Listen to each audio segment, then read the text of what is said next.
Bon, maintenant, on parle de technologie, on parle de vidéo. Donc, je vous le disais, la volonté politique, elle est là. La volonté des acteurs principaux, c'est-à-dire les arbitres, on l'a trouvé. Le mode opératoire, pour l'instant, il a été mis clairement en place et assez clairement appliqué. Tout ça pour dire que la vidéo, elle sera là pour aider l'arbitre. Elle est là pour l'accompagner. Est-ce qu'on se pose la question de savoir si aujourd'hui il faudrait supprimer la police scientifique qui vient aider le travail de la police judiciaire? Non, évidemment. Et la police scientifique n'est pas là pour se substituer à la police judiciaire. Donc l'arbitrage va garder, justement, c'est le cas de dire, son libre arbitre. C'est un arbitrage comparé à d'autres sports collectifs où l'interprétation représente à peu près 90-95% des décisions.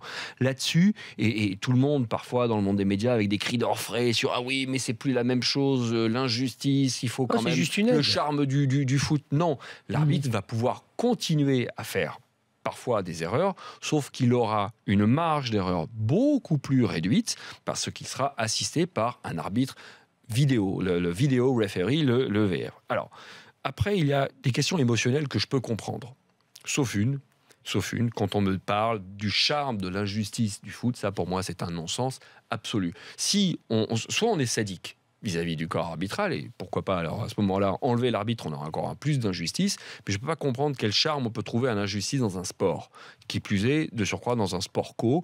Dans ces cas-là, moi, sur ce côté, l'injustice qui fait le charme du football, ça, je suis désolé, vous pouvez m'expliquer dans tous les sens, je ne comprends pas ça, et même ça n'a pas lieu d'être, quoi. Il n'y a pas de débat pour moi là-dessus. Ali, ton avis? Alors moi je suis pas d'accord sur deux choses, en dehors du fait que moi je suis pareil contre la vidéo, pour des raisons, justement, tu dis ça ne change rien. Bien sûr que l'arbitre est le dernier décideur, sauf que le temps la fluidité du jeu, la fluidité et du jeu et de l'émotion, la fluidité du jeu et de l'émotion. Quand tu vois au Stade de France le gars qui célèbre, attend pour célébrer, ne célèbre plus, recélèbre ou ne célèbre plus parce qu'il n'y a plus besoin de célébrer, c'est une chose qui fait partie. Et moi personnellement, mais je pense qu'après c'est effectivement un truc culturel. Enfin, où je veux dire, on va s'y habituer. Non, oui, mais ou pas.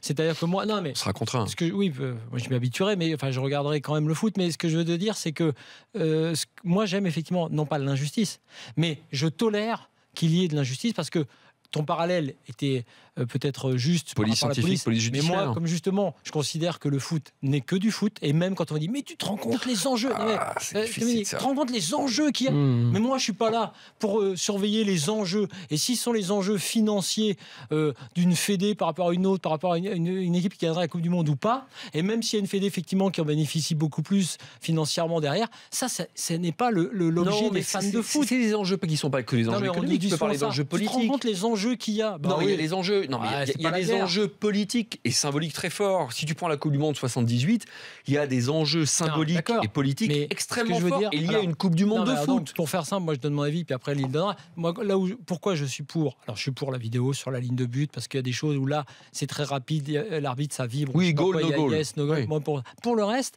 après, effectivement, c'est pas que j'apprécie l'injustice, c'est que je la tolère parce que c'est un sport et on ne la tolère plus parce que justement on ne considère plus ça comme un jeu, on considère ça comme une affaire d'État. Demain, c'est pas une affaire d'État. Ça t'est déjà arrivé d'arbitrer un match? Ah oui, bien sûr. Alors, si demain tu avais la possibilité, alors sur un match où tu as une autre forme de pression, peut-être que sur les matchs que tu as déjà arbitrés, c'est difficile à savoir. Tu avais la possibilité d'avoir un outil, et je le dis, je le répète, un outil technologique qui puisse t'aider. Franchement, non. Je pense que tu y réfléchiras deux fois avant de dire non, laissez-moi faire. Mais tu as dit un truc sur le libre arbitre et sur on va dire le côté humain. C'est-à-dire que évidemment, il faut que tout le monde l'accepte. Là où je te rejoins, c'est que comme beaucoup d'acteurs veulent la vidéo, je suis totalement d'accord, moi, pour tout ce qu'on est en train d'expérimenter.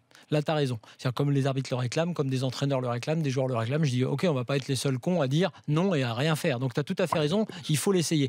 Mais moi, mon avis, c'est que si on était à rester raisonnable, mais on est un foot tellement professionnel que c'est difficile de le rester, on se dirait, eh bien oui, c'est humain. L'arbitre regarde, comme tu l'as dit, et il a une marge d'appréciation, tu as dit, sur 98% des cas. Devant sa vision. Donc il se trompe ou pas. Et globalement, on s'en va se rendre compte que globalement, il se trompe, mais il se trompe finalement à la marge. Il se trompe assez peu finalement dans une rencontre. On le voit souvent, on se dit ah tiens, il faut féliciter monsieur l'arbitre parce que dis donc, il fallait avoir un sacré coup d'œil pour voir ce hors-jeu, pour parler des trucs.